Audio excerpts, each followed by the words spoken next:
Terima kasih Anda masih bersama kami di Gestur. Kalau tadi Pak Salim saya bertanya kepada Anda tentang sosok dari seorang Gus Dur, apakah memang pantas disebut sebagai tokoh dari kebinekaan? Oh, kalau itu benar. Saya kira apa yang saya katakan tadi, cerita tentang pengalaman saya di Tuban, ya. Di Tuban itu ada bukan candi, apa sih namanya?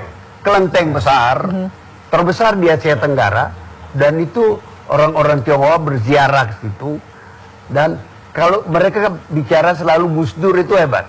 Sampai ada teman saya mengatakan, jangan-jangan nanti di sini ada patung Gus Dur. Kira-kira begitu. Tapi ya sebenarnya ada satu hal sebenarnya yang mau saya katakan. Tadi sudah disinggung, membandingkan Pak Harto dengan Gus Dur. Begini ya, saya kira tadi Mas Isono sudah menjelaskan juga. Pak Harto itu dari kecil tidak pernah merasa aman. Kalau kita baca riwayat hidupnya, ya. Dia miskin, orang tuanya bercerai, begitu, dia dititipkan di rumah keluarga dan sebagainya. Sebaliknya Gus Dur itu pangeran, ya. Dia pangeran di kerajaan kakeknya itu, bukan kerajaan dalam pengertian politik, ya.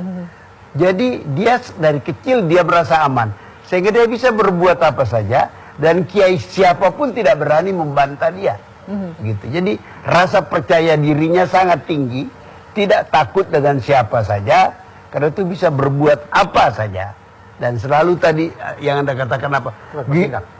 Gitu kok, Gitu aja kok repot. Gitu aja kok repot, gitu. Tidak ada soal susah buat Gus Dur. Karena terlihat dari kecilnya. Dan dia nggak pernah susah. Dia tidak pernah susah Gus Dur. Pak Harto itu susah terus, dan itu membuat dia tidak merasa aman. Kalau kita di mata Pak Harto orang terpelajar ketemu beliau pasang kuda-kuda.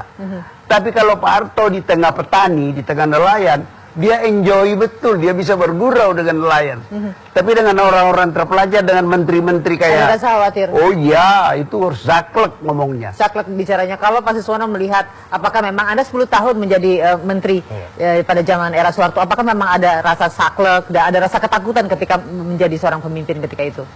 Sama sekali. Saya pribadi merasa beliau orang yang hangat,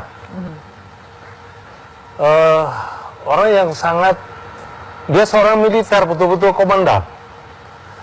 Di dalam salah satu buku, mungkin Pak Salim saya tidak membaca ini, Pak Harto menyatakan Petrus itu saya yang menugaskan, ya, kepada Benny Murdani.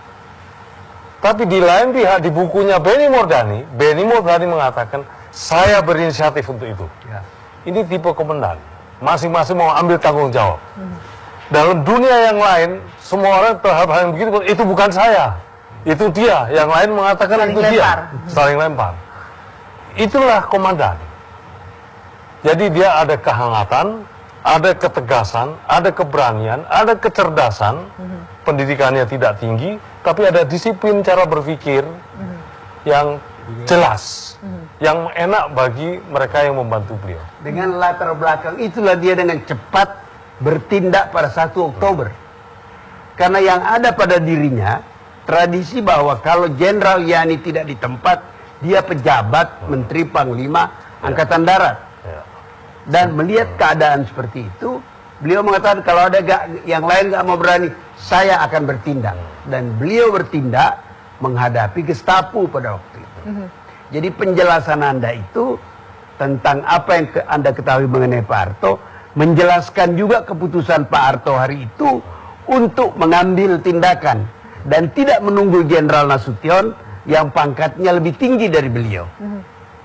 Kalau Romo melihat dari sosok seorang Pak Harto seperti apa? Anda cukup mengenal sosok dari Presiden Soeharto ketika itu? Kalau saya dari seorang pahlawan, saya mengharapkan 3 hal. Yang pertama, dia memberikan jiwa raga bagi bangsanya atau bagi tugasnya. Yang kedua, dia tidak terlibat dalam pelanggaran berat hak-hak asasi manusia. Yang ketiga, dia bisa saja membuat kesalahan karena orang biasa pokoknya seorang pahlawan jangan untuk waktu yang lama selama dia itu misalnya memimpin melakukan katakan saja pelanggaran moral seperti korupsi atau sebagainya. Jadi itu akan saya pakai sebagai kriteria bagi siapa saja yang mau diangkat menjadi pahlawan. Tanggapannya Pak Sarif?